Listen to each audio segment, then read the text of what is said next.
let us continue a little bit with our story. Not very effective lately, but what can we do? We can hope it will be better, inshallah. So, there was an intermezzo yesterday because of a small calamity happening, but let's put that aside for later when we arrive to the present in the story. And let me return to the spring of 1990, and let me talk about something more amusing. Maybe we get more people to share, like, subscribe. I'm just joking. I don't know if it's worth it. Maybe it's for the best that we have a dramatic drop. We have just 4 or 5 people watching. If that, because they just click, they say, oh, this is it. No. And after 10 seconds, they go away. Which is fine, which is for the better, because the audience suitable for this, for our team, might be, I mentioned that, in the idiocracy in the future, when people will be,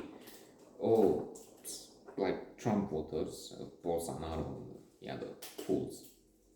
And then this is good. This is intellectual stuff for them, because, well, this is silly, they're silly. Target audience. So we had a strange happening, which will take a few episodes, I'm sure, in the spring.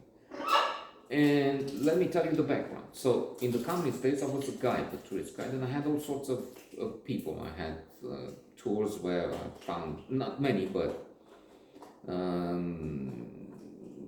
that's about 3 British women I had intimate relations with.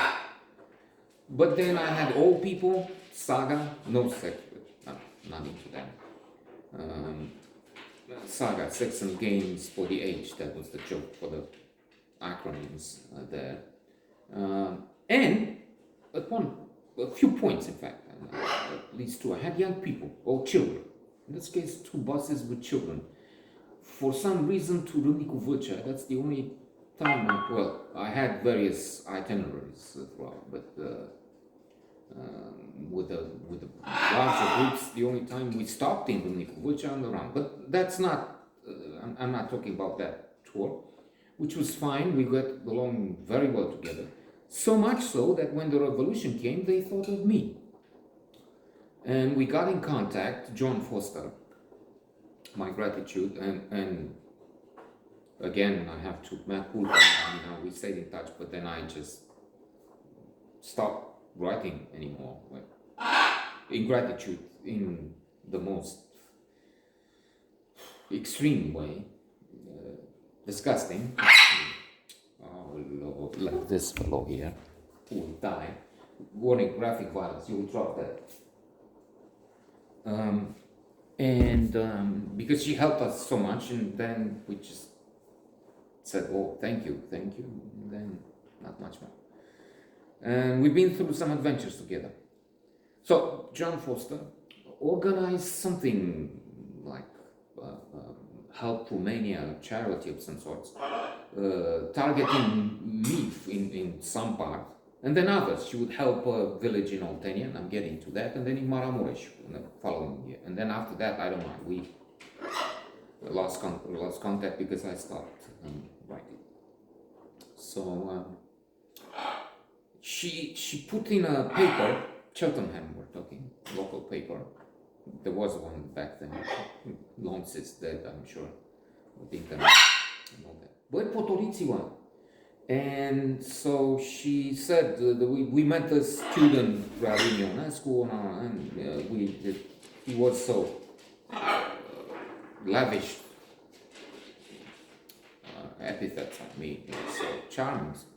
Picture of me when I was looking, you can't imagine, so well. Come to think of it, that's why Miss Romania. We're getting there in July of 2027, maybe. And I'm sorry, I have to stay like this with you. I mean, you're not there anymore, so we're not being impolite, rude. But I have to see what because they destroy things. That's I give them material to chew on, but they sometimes want to chew something else, like a hand or an eye. And so there was this article, they collected things and they came to Romania.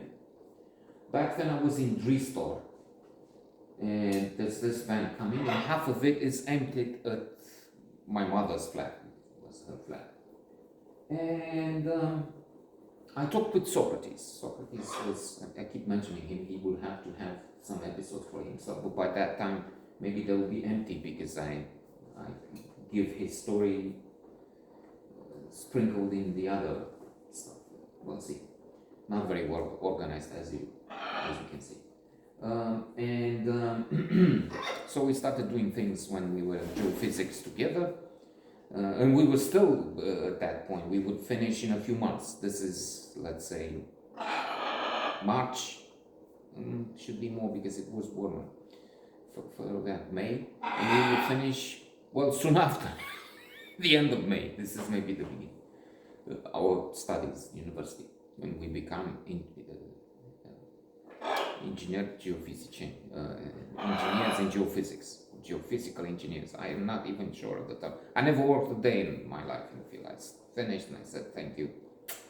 Like Groucho Marx coming out of a party. I had a wonderful time, but not this time. Geophysics had no future. Tours, working with journalists and other things did. So I talked with Socrates and he said, we'll take the stuff and put it in consignatia, put it, much of it for sale. Because they brought some second-hand computers, all kinds of things, some food, clothes, and everything that was donated. About half of the van. The other half, or maybe more, I'm not sure, was for a whole village in Oltenia.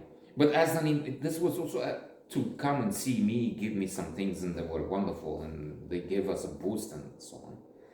And then also to have some like an investigative trip to this village. It wasn't like, okay, well, just these few things we'll give to you. In fact, this is what it's worth telling, because it will come down to a sort of a clash of sorts that I'm anticipating.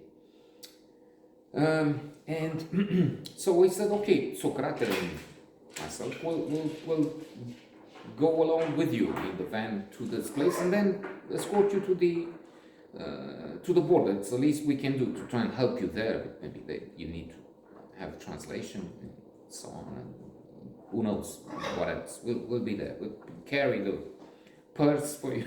Just kidding, the things, and who knows. And indeed, there will be some involvement. Not that it will be appreciated by the British, yes, but the locals will be. The locals are furious.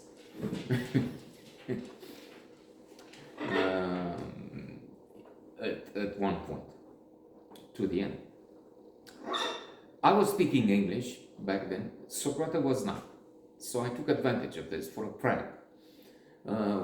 I don't know what the scheme was. He's not from Bucharest. He had to go and see in Slobozia his family. Anyway, he arrived by train and met with us at the railway station in Craiova.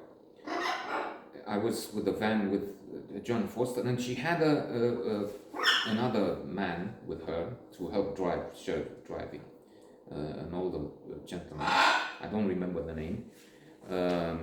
Shocked by this and other things.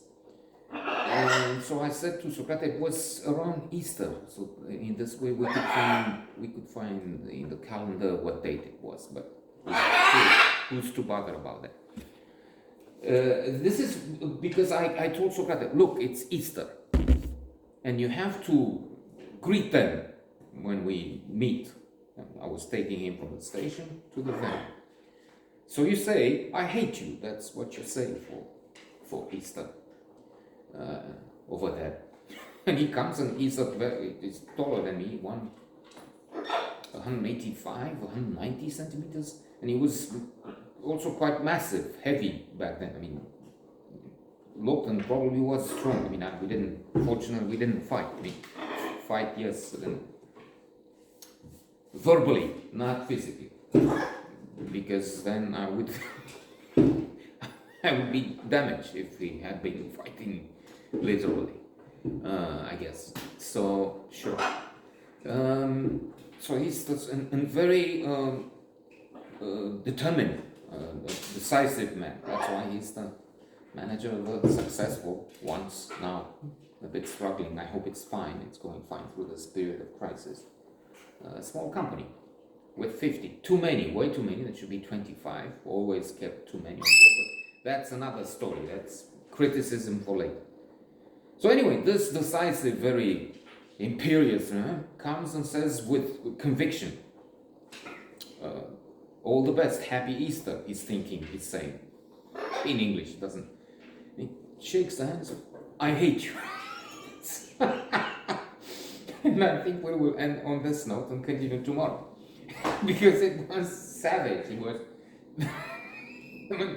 with this, determination, having someone tell you they hate you, that's something. In a strange land. I mean, and it's so strange with the driving, which was mad. And they were driving on the wrong side. I mean, they have to drive on the right side of the road. I mean, on our side. But it's the wrong, you see what I mean? He has a van with a steering wheel on the right side, and it's impossible to take over because you don't see. You have to rely on the other two. It's madness. And then carts, and then this is 1990. This is Stone Age. Oh no, okay, I'm exaggerating. Medieval. Middle Ages. And he was, poor man, was confused and unsure not knowing what's going on to the end, I mean, till he went out of the country.